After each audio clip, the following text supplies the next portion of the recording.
Settle an argument. How often should you get your chimney swept? Or swept, as the case may be. Well, 083 30 10 103. What's the answer to the question? We'll give you the answer in just a few minutes, because I want to introduce you to Dave Walsh of Dave's Chimney Repairs in County Offaly. How are you, sir?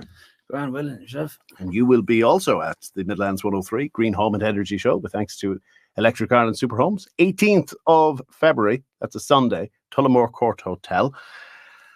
And your main business would be, you do a lot of repairs of chimneys. What does the damage in the first place? Yeah, well, the damage is done by build-up of crease so in the flue liner, like from a lot of people, what they do is they're using a cooker or a stove, and they close it down at night time, and they leave a few sides of turf smoldering along there, and there'll be, moisture in the turf that goes up, and as it goes up through the chimney, then it turns to water, and then sticks to the side of the chimney, and then it holds the soot that's in the fumes, like going up, sticking to the side. Eventually that builds up, and what you do is it's building up for oil. Next thing, you have a hot fire on one of the days, and up the fire goes up the chimney, and you might need to be aware of it, but it does a lot of damage, So this is like tar. So how do you get rid of it? Yeah, well, the secret to it is very simple, really. You just keep your fire burning hot, and then let it burn out. Don't have it smolder. Like if you've burning 2 or 3 sides a day, and this little fire is in the chimney, in the cooker, like, and there's a bit of steam coming up along with it, and it's going slowly up through the chimney. That's the one that builds up the tar on the side. Whereas if you were burning a hot fire, the fire is hot, and the steam is going up faster through the chimney, and it's not cooling down, and then it keeps the liner dry, and then the stuff burns off as it goes, like, Are some fuels a bigger culprit than others? Well, the lad is kind of trying to stretch the fuel where the cost of living is now, like, but it's expensive to burn fuel, like, so everybody's trying to get the best economy out of it, like. So you're damned if you do. Yeah, that's it, like, it's kind of like, it's part of life, especially in the Midlands, it's very common. Most of the fires in the country, it's more so in the Midlands area, because there's a lot more turf, and like there's always moisture in turf, and that's kind of the one that builds up the creosote, like, So trying to keep the fire as hot as possible, and then good practice late at night. What would you do? It's kind of, I suppose it's kind of timing your fire, like whichever time of the day is probably better to get more efficiency, maybe the evening time or whatever, to get the fire up, and then let it burn out through the night, so it's not smoldering over the night, like, So prevention is better than cure. Yeah. But let's say that ship has already sailed, you've got a problem, you call Dave. Yeah. What do you need to do to get rid of it? Well, to get rid of the creosote, you can use bluestone. That's stuff you can throw into the fire. It dries up the creosote on the side of it, but and brush it twice a year.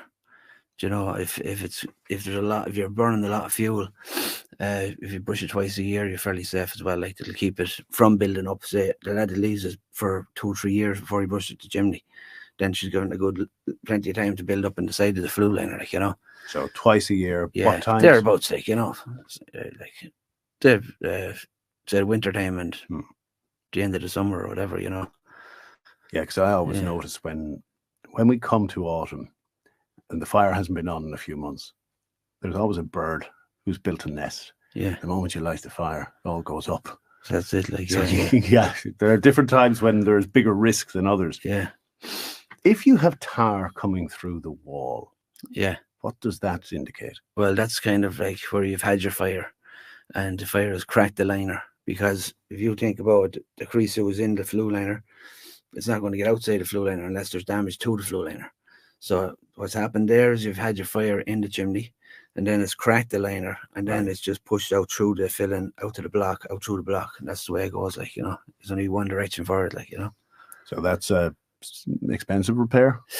Yeah, well, like, let's say 99% of the work we do is insurance work, like, so if the house is insured, it's fire damage, and their insurance covers fire damage. Right. So we have our own assessors, and we bring them in, and they assess the cost end of it and get the money off the insurance to cover the cost of doing the repair work. So that's a new flue in effect then? Yeah, just pull out everything, pull out the flue liner and the filling, and put in new flue liners, new filling. And are they standard, or are there different qualities of flue liner?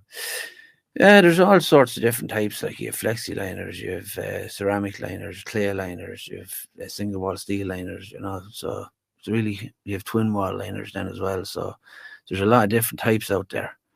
And You know, but it's what comes into play when you decide which one is best? Well, it depends which is more suitable. Like, you know, it depends on, let's say, whether it's an open fire cooker, stove, or the size of the unit you're using, like, you know, and the heat output and stuff like that, like, you know. Right, so you need to know what you're doing. Yeah. Let's talk about chimney cracks. What's likely causing that to happen? Yeah, well, the chimney cracks, it's simple enough as well. It's expansion and contraction, say, from heat. Like, if you think about your chimney is built in masonry work most of the time, block work. So, like, that's going to expand and contract. So, like, if you have even just using the stove or the cooker, regardless to whether you have a fire in it or not, you still have heat and contraction. It's going from low temperature to high temperature into the block work. So that's causing expansion and contraction. But like the damage with the cracks is caused when you have a very high temperature that builds up very quickly, and then it cracks the liner, and then the heat goes out through the block, cracks the block. Right, so there's a difference between settling cracks, for instance. And settlement would be a different thing. It's got to do with, say, the ground, the strength of the ground is holding the weight that's on it. Like, whereas that's kind of a weight thing, whereas the chimney is a heat thing. So you know? The advice there obviously is to, going back to what you said earlier, have a reasonably hot fire on, but not one that's too hot. Yeah, that's it. Like, you know, but if it's going to happen, it's going to happen. Like, you know, it's just kind of one of them things. Like, you know, but if you keep within reason, everything, you know, not too extreme, then you shouldn't have a problem. Like, you know. And if you've cracked your chimney, is that again more often than not an insurance claim? Yeah, that'd be fire damage again. Like, you know, because it's obviously the extreme heat of a fire that causes the crack. Like, you know. And you go back to the insurance, like a lot of the problems we'd have with cracks would be on the stack, which is outside of the roof. So it's more exposed to the extremes of temperature. Like in the winter time, obviously you have cold, frost, this, that, and the other. Summertime you have the sunshine and you have heat temperatures going up and this, that, and the other. So plus you have, say, when you have the winter time, you have the frost and you have the fire going up through it. So you have the thing is cold, next thing the fire goes up, she gets hot very quick. And that's what causes the cracks, like, you know. Lots of people want to pick your brain. They will have a chance to do so at the Green Home and Energy Show. But a few have asked, if you have a bad draw, is there anything you can add that'll improve it? Yeah, well, with bad draw is a lot. It's got to do with the atmosphere, like, you know, and the height of the chimney outlet, say, in regard to the ridge of the roof. Like, if the top of your outlet, the chimney is supposed to be 500 mil over the ridge of the roof to allow for, say, a pressure of air and wind blowing in different directions. But see, a lot of problems will be, say, where the outlet of the chimney will be lower than the ridge of the roof. So it's causing an air pressure, and the air pressure is pushing the smoke back down into the house, like, you know. Could it happen as well when you built the house and trees were small, but they've matured over the years and you get lots of trees surrounding them? Yeah, that's the atmosphere as well. Like, whereas you have the pressure, the wind blowing against the trees, and it's causing a downdraft, like, you know. I've seen people put on electric cowls and things like that. Do they make much of a difference? Oh, they do, yeah. But electric cowl it's good for pulling the stuff up. Like, that pulls the heat up through it as well, like, you know what I mean? So it's kind of something you have to keep an eye on as well, you know. You win some, you lose some. That's it, yeah. Well, we look forward to having you at the Midlands 103 Green Home and Energy Show. Again, it's the 18th of February, and if you want more details, just go to midlands103.com. Or if you want to chat to Dave, how can you be reached? You can reach me on 086 811 6195. That's the phone. And you can get me on Celtic Developments Limited.com or daveschimneyrepair.com.